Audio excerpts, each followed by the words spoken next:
Bismillahirrahmanirrahim.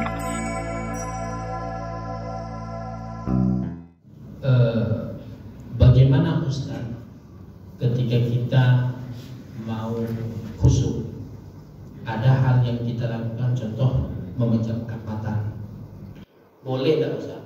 Jadi kalau kita lihat Bapak Ibu beberapa pendapat ulama memang yang berbeda-beda. Ketika ada ulama yang katakanlah ibadahnya sudah tinggi, maka Bapak Ibu ya tanpa memejamkan mata.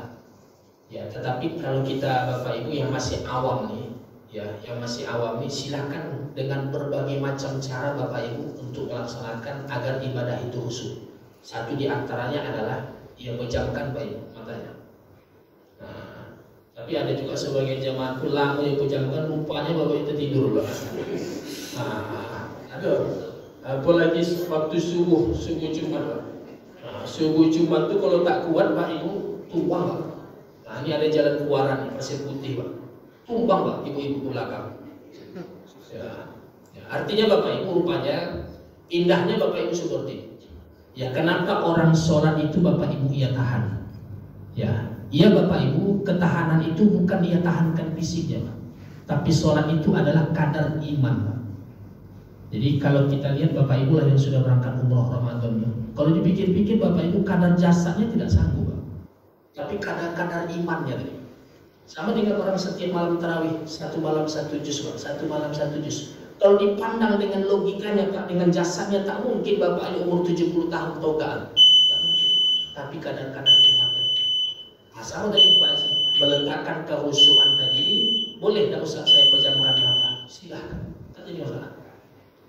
Ya, jadi namun Bapak Ibu yang lebih baik itu kan apa yang kita kerjakan itu, segala gerakan yang kita kerjakan itu kita memahami apa tujuannya.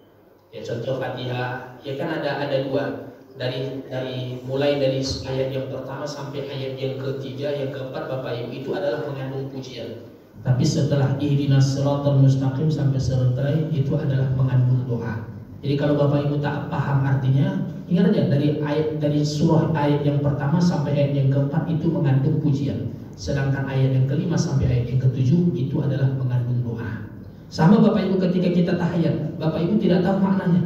Ini bagaimana ketika Rasulullah SAW Isra wal Mi'raj naik ke Sidratul Muntaha, maka komunikasi Allah dengan Rasulullah kan itu at-tahiyatul mubarakatus sholawatut thayyibatulillah. Maka ketika itu apa kata Rasulullah? Assalamu alayka ayyuhan nabi wa rahmatullahi wa barakatuh. Dijawab oleh Rasulullah, assalamu alayna wa ala ibadillahi sholihin. Maka peletakan yang seperti itu Bapak Ibu itu adalah mendatangkan kita untuk melaksanakan sholatnya dalam keadaan khusyuk tadi.